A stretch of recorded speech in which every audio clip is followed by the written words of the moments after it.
Hello दोस्तों, good morning and welcome back to my channel UPSC with Udit. और फिलहाल सुबह के 8:45 हो चुके हैं और हम उठ चुके हैं। कल तो तबीयत ठीक नहीं थी तो ज़्यादा कुछ नहीं हो पाया, सिर्फ करंट अफेयर्स ही हुए थे और एक चैप्टर पॉलिटी का 6 क्लास का, उससे ज़्यादा कुछ भी नहीं हुआ। ऑल तो स्टार्टिंग से ही ऐसा चल रहा है, कल तो एक बहाना था कि तबीयत ही ठीक नहीं है, तो आज थोड़ा सा आराम लग रहा है। तो आज कोशिश करेंगे कि थोड़ा सा ज़्यादा करने की। ज़्यादा में क्या इंक्लूड करेंगे कि करंट अफेयर तो अपना है ही, पॉलिटी की एनसीईआरटी हो सकती है आज कवर कर लें पूरी, जितने भी बच्चे चैप्टर्स हों। और साथ में इकोनॉमी स्टार्ट करनी है पॉलिटी के साथ साथ पैरेलली, जो कि मैं मृणाल सर से कवर करने की सोच रहा हूँ। तो देखते हैं कितना होता है। ओवरऑल कोशिश करेंगे कि इकोनॉमी आज स्टार्ट कर दे।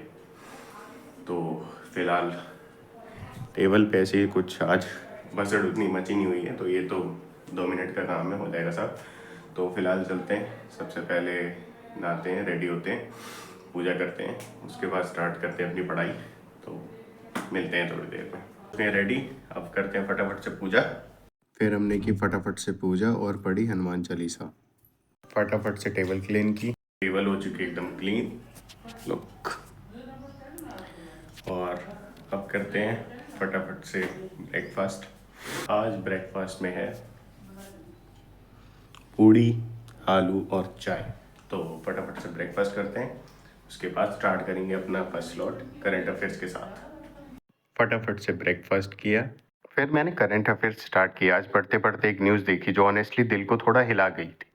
हेडलाइंस थी respect the health rights of India's children, और बैकग्राउंड में एक शॉकिंग इंसिडेंट। मध्य प्रदेश के छिंदवाड़ा डिस्ट्रिक्ट में कुछ बच्चों की मौत हो गई सिर्फ एक कप सिरप लेने के बाद।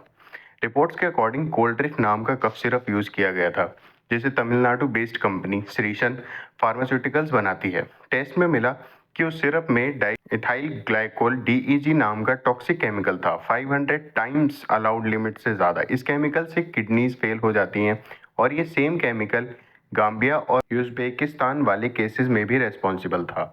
अब ये सिर्फ एक एक्सीडेंट नहीं था, ये एक रेगुलेटरी फेलियर था, क्योंकि मेडिसिन बनाने वाले रूल्स एग्जिस्ट करते हैं पर उनका एनफोर्समेंट वीक है। डब्ल्यूएचओ ने भी रिसेंटली बोला इंडिया को अपने ड्रग टेस्टिंग स्टैंडर्ड्स और एक्सपोर्ट मॉनिटरिंग को स्ट्रेंथन करना होगा। मतलब हमारे पास पॉलिसीज हैं लेकिन प्रोटेक्शन नहीं। अब यूपीएससी के पर्सपेक्टिव से देखो, ये टॉपिक जीएस पेपर 2 में फिट बैठता है। Health, social justice, vulnerable sections, constitution का आर्टिकल 21 राइट टू लाइफ सिर्फ जिंदा रहने का नहीं, सेफ और हेल्थी लाइफ का राइट भी देता है। लेकिन जब एक बच्चा गलत मेडिसिन से मर जाता है तो ये राइट प्रैक्टिकली वायलेट हो जाता है। इंडिया में लगभग 35% बच्चे स्टंटेड हैं। NFHS 5 के डेटा के हिसाब से सरकार ने पोषण अभियान, ICDS मिशन, इंद्रधनुष जैसे प्रोग्राम्स चलाए हैं, पर अगर मेडिसिन ही सेफ नहीं है तो हेल्थ चेन वहीं ब्रेक हो जाती है। ये इंसिडेंट एक रिमाइंडर है, हेल्थ राइट्स सिर्फ न्यूट्रिशन या हॉस्पिटल तक लिमिटेड नहीं, मेडिसिन सेफ्टी भी उसका पार्ट है। ये जीएस पेपर 4 के एथिक्स पार्ट में भी एक रियल एग्जांपल बन जाता है। अकाउंटेबिलिटी इन गवर्नेंस, जब एक प्रोडक्ट से जिंदगी खत्म हो जाए तो सिर्फ कंपनी नहीं, पूरे रेगुलेटरी सिस्टम की रेस्पॉन्सिबिलिटी बनती है। क्या हमने प्रॉफिट के चक्कर में सेफ्टी को इग्नोर किया? ये एक एथिकल क्वेश्चन है जिसका जवाब हम सबको ढूंढना होगा। मुझे लगता है भाई ये न्यूज़ एक वार्निंग भी है और एक लेसन भी, कि डेवलपमेंट का मतलब सिर्फ जीडीपी ग्रोथ नहीं बल्कि हर बच्चे को सेफ और हेल्थी एनवायरनमेंट देना है। यूपीएससी एस्पिरेंट होने के नाते ये समझना चाहिए कि रियल गवर्नेंस वही है जो सबसे कमज़ोर के लिए भी काम करे, और जहां बच्चों की सेफ्टी कॉम्प्रोमाइज़ होती है वहां गवर्नेंस फेल हो जाती है। चलो अब वापस पढ़ाई पे चलते हैं, पर ये 5 मिनट के थॉट मेरे दिमाग में घूम रहे थे कि राइट टू हेल्थ सिर्फ एक लॉ नहीं, एक जिम्मेदारी है, और जहाँ बच्चे सेफ हैं वहाँ देश स्ट्रांग है। तो फिलहाल करंट अफेयर्स का सेशन ख़त्म हो चुका है। 1 घंटे 17 मिनट की वीडियो थी। फिलहाल टाइम हो गया है 12:10 और पूरे 2 घंटे लग गए करंट अफेयर्स कवर करने में। 10:10 के आसपास स्टार्ट किया था, 12:10 होने जा रहे हैं और टाइम लग जाता है क्योंकि साथ साथ लिखना काफ़ी ज़्यादा हो जाता है, नोट्स वगैरह बनाना करंट अफेयर्स के। और आज भी कोई एक टॉपिक अच्छा सा एक्सप्लेन करेंगे करंट अफेयर्स में, उसका मैं वॉइस ओवर करूँगा ऑब्वियस। और ये जो भी हैंडी 10 मैंने बनाए हैं ये मैं PDF बना के अपने टेलीग्राम चैनल पर अपलोड कर दूंगा, यूपीएससी विद उदित। लिंक इसका कमेंट और डिस्क्रिप्शन दोनों में मिल जाएगा, तो आप ज्वाइन कर लेना। और फिलहाल अब करते हैं थोड़ी देर रेस्ट, फिर उसके बाद नेक्स्ट सेशन स्टार्ट करेंगे अपना पॉलिटी का। देखते हैं कहाँ तक पहुँच पाते हैं। तो मिलते हैं पॉलिटी वाले सेक्शन में। थोड़ी देर का ब्रेक लिया था करंट अफेयर के सेशन के बाद, और थोड़ी देर का ब्रेक हुआ है 3 घंटे बाद। मेडिसिन ली और सो गया। एक्चुअली मेडिसिन भी ऐसी हैं कोल्ड की कि लो उसके बाद फिर आलस आने लग जाता है, तो फिर मैं पता ही नहीं चला, लेटे लेटे सो गया। अभी उठाऊँ थोड़ी देर पहले। तो अब स्टार्ट करते हैं पॉलिटी, क्योंकि कोई फ़र्क नहीं पड़ता अगर सो भी गया तो थोड़ा सा आराम ही मिला है और अब अच्छा लग रहा है। तो जितना भी अब बची हुई पॉलिटी है, शायद 4 चैप्टर बचे हैं, 9 चैप्टर थे तो 5 कर लिए हैं या 4 कर लिए, अभी मैं देखता हूँ। तो जितने भी बचे हैं आज सारे निपटा देंगे। सोए हैं तो कुछ फ़ायदा तो उठाएं उसका। तो स्टार्ट करते हैं पॉलिटी। फिर हमने स्टार्ट की पॉलिटी। आज एक छोटी सी माइलस्टोन कंप्लीट हो गई, पूरी क्लास 6 की पॉलिटी खत्म। लगता है छोटी बुक थी पर हर चैप्टर ने फाउंडेशन बना दिया। हम समझे इंडिया का डेमोक्रेसी एक्चुअल किस बेस पर खड़ा है। सबसे पहले पढ़ा पंचायती राज, ये सिस्टम जहाँ गवर्नेंस लिटरली गांव तक पहुंचाता है। गांव के लोग अपना प्रतिनिधि खुद चुन लेते हैं, ग्राम सभा, ग्राम पंचायत और न्याय पंचायत के थ्रू। ये ही वो जगह है जहां रियल डेमोक्रेसी स्टार्ट होती है। बॉटम अप अप्रोच, जिसे हम 73rd अमेंडमेंट के फॉर्म में आगे पढ़ेंगे। फिर पढ़ा रूरल एडमिनिस्ट्रेशन, जहां हमने जाना कि लैंड डिस्प्यूट्स और रिकॉर्ड कैसे मेंटेन होते हैं, पटवारी का रोल, तहसीलदार का काम, और कैसे रेवेन्यू कलेक्शन और land record management local level पे होता है। ये चैप्टर सिखाता है कि गवर्नेंस सिर्फ दिल्ली से नहीं, हर डिस्ट्रिक्ट ऑफिस में चलती है। उसके बाद आया अर्बन एडमिनिस्ट्रेशन। एक दिन सिटी का वाटर सप्लाई बंद हो जाए तो रियलाइज होता है कि नगर निगम, मेयर और म्यूनिसिपल म्यूनिसिपल कमिश्नर कितने क्रूशल होते हैं। इस चैप्टर ने समझाया कि अर्बन लाइफ के पीछे का मैकेनिज्म कितना कॉम्प्लेक्स है। Garbage collection, street lights, water bill, सब कुछ एक सिस्टम से लिंक्ड है।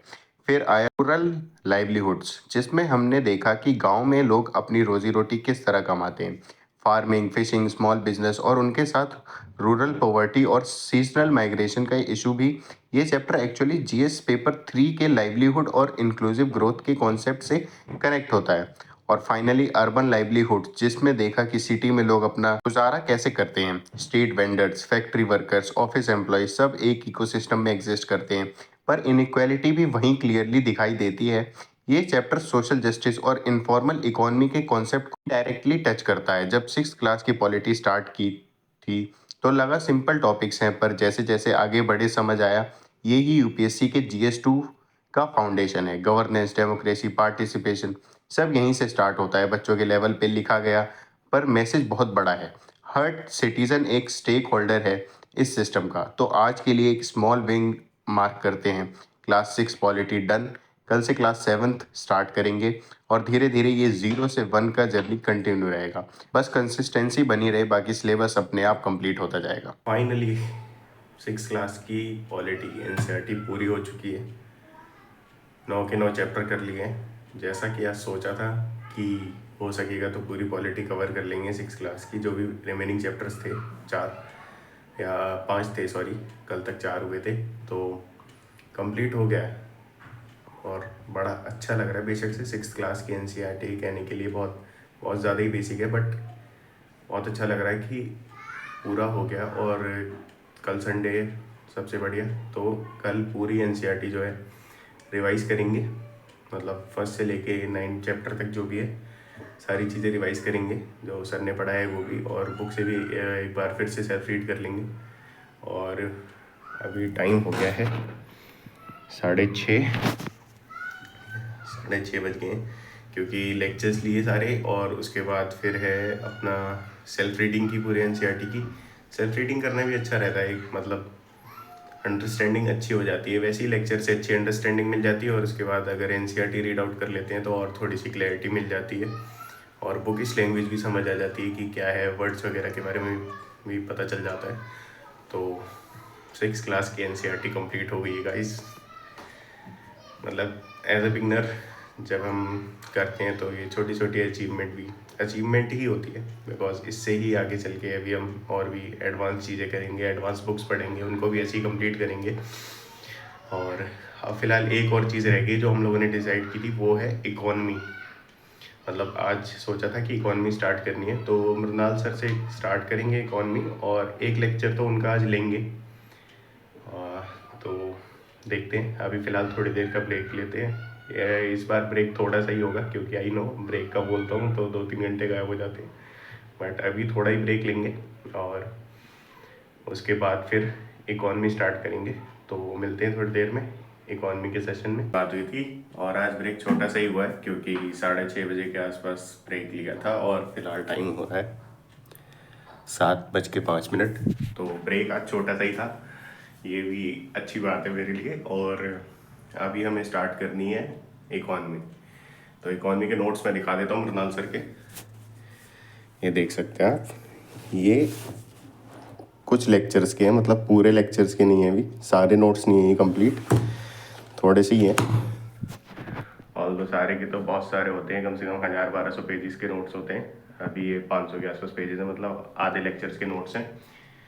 तो स्टार्ट करते हैं करना और पहला लेक्चर लेते हैं। और पहला लेक्चर बहुत बड़ा नहीं है, आई थिंक 1 घंटे का ही है क्योंकि उसमें कोर्स के बारे में बताया होगा और थोड़ा बहुत पढ़ाया होगा जो भी होगा। तो आज पहला लेक्चर लेते हैं, देखते हैं कैसा रहता है। और आई नो नोट्स ज़्यादा बल्कि होते हैं, बट अगर सीक्वेंस में और अच्छे से फ्लो मेंटेन करते हुए करेंगे तो शायद इतने भी टफ ना लगे। तो स्टार्ट करते हैं इकॉनमी। आज हमने फाइनली इकॉनमी स्टार्ट कर दी और आज हमने लिया इकॉनमी का फर्स्ट लेक्चर। और ऑनेस्टली ये सिर्फ एक सब्जेक्ट नहीं लगा, एक सोच है। सर ने स्टार्टिंग में ही बोला इकॉनमी हर जगह है, सुबह चाय पी तो भी इकोनॉमिक्स का कॉन्सेप्ट लग गया। मतलब सिंपल सा फंडा, रिसोर्सेज लिमिटेड हैं और ह्यूमन बॉन्ड्स अनलिमिटेड, वहीं से पूरी इकॉनमी स्टार्ट होती है। आज मेनली ओरिएंटेशन था, सर ने बताया कि यूपीएससी में मैक्रो इकोनॉमिक्स ज़्यादा इंपॉर्टेंट होती है, माइक्रो से कंपैरेटिवली कम क्वेश्चंस आते हैं। मतलब डिमांड सप्लाई बेसिक समझने के बाद फोकस मैक्रो टॉपिक पे जाएगा, जैसे जीडीपी, इन्फ्लेशन, फिजिकल डेफिसिट और बजट। बस आज इतना ही था, थोड़ा ओवरव्यू मिला और समझ आया कि इकोनॉमिक्स का हर कॉन्सेप्ट न्यूज़ और पॉलिसीज से कनेक्टेड है। कल से एक्चुअल टॉपिक्स स्टार्ट होंगे, डिमांड एंड प्रोडक्शन से शुरुआत। एक चीज़ क्लियर है, इकोनॉमिक्स समझ ली तो करंट अफेयर्स अपने आप समझ आने लगते हैं। जो टारगेट्स थे वो सारे पूरे हो चुके हैं। Current affair complete, polity complete 6 class की, और इकॉनमी स्टार्ट कर दिए। तो आज के लिए बस इतना ही, काफ़ी थक गया हूँ। और हम मिलते हैं कल नए चैलेंजेस के साथ, नए दिन के साथ। तो देखते हैं कल के क्या टारगेट्स रखते हैं और कैसा रहता है कल का दिन। आज के लिए बस इतना ही। Till then enjoy yourself, take care, जय हिंद।